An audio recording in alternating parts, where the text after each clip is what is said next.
Bonjour les amis, ici on est dans le bas de Nonceveux, dans mon village.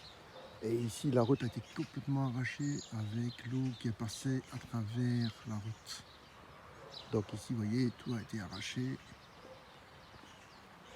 J'étais pas au courant de ça, c'est en me promenant le matin que j'ai vu ça. Donc vous avez l'eau est rentrée évidemment dans le camping. Donc les gens, il y a des dégâts ici, avec la puissance du vent, de l'eau, désolé. Un lapsus. Donc l'eau ici c'était une entrée d'eau ici. Donc nous allons voir ici, tout est arraché.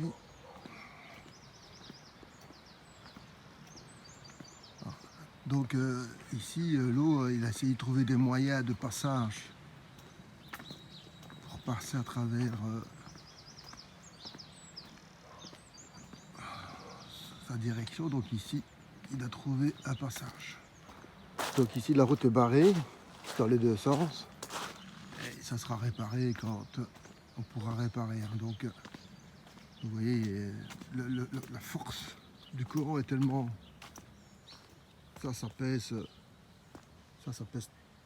30-40 kilos. Donc ça a été déplacé par l'eau.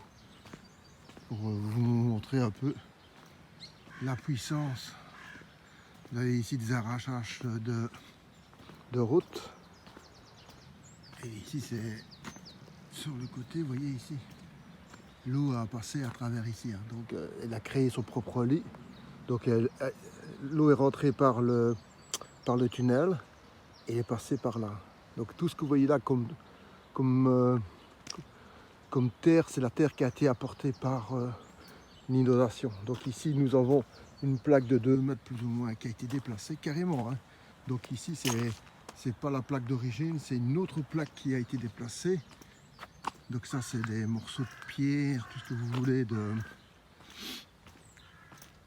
Et ici évidemment vous avez l'eau qui a charrié tous les rochers. Donc ça c'est la puissance. Imaginez, voilà, ici vous avez quelque chose d'assez costaud. Et alors évidemment, l'eau est passée du tunnel, vers ici. Donc, vous voyez ici les grosses pierres. Je vais mettre un peu plus. Ah là là, quelle catastrophe quand même. Donc ça, c'était une route qui existait. Donc voilà, donc l'eau est passée par ici. Donc de nouveau, ici la route est complètement... on ne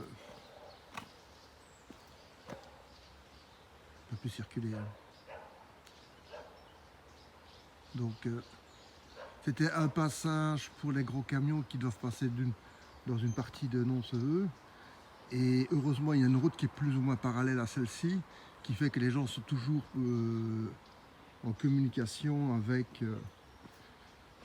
le reste du village. Sinon,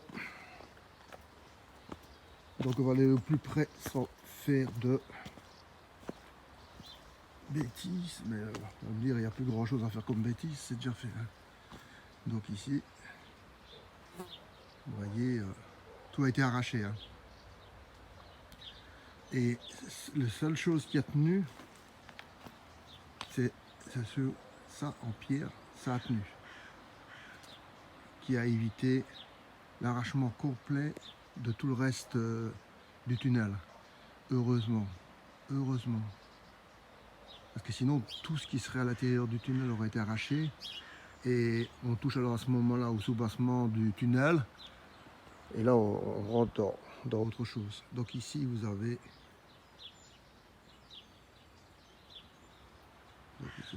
C'est terminé, on veut terminer. Donc, il n'y a plus... Il faut la réparer, la route. Donc voilà, vous voyez ici. Et vous voyez vraiment l'axe de l'eau. Tout le monde penserait qu'ils auraient continué sur la route. Non, l'eau a été déviée sur la droite. Donc vous voyez tout l'arrachement des des terres et il est passé par derrière la haie. Et après, il est revenu à l'intérieur de la haie pour passer de l'autre côté. Donc vous voyez ici le travail qui a été fait par l'eau. Hein. Avec des câblages, ici vous voyez les câblages. Donc il y a ici un gros travail à faire. Donc il faut refaire toute la route. C'est une portion d'une vingtaine de mètres. C'est pas un gros chantier, mais quand même, c'est une catastrophe. Ben voilà. J'espère que cette petite vidéo supplémentaire que je viens de rajouter vous montre un peu de... Même dans un petit village où on croit on est tranquille, comme en Ontario, on se dit, bon... ben vous voyez l'eau, par où il est passé pour... Donc c'est venu directement de la rivière qui se trouve ici avec mon doigt, vous voyez. Donc c'est passé comme ça. Donc l'eau a carrément traversé toute la prairie pour venir ici. Ah, je vous dis pas les quantités d'eau qu'il y avait ici. Hein. Un gros bisou à tous.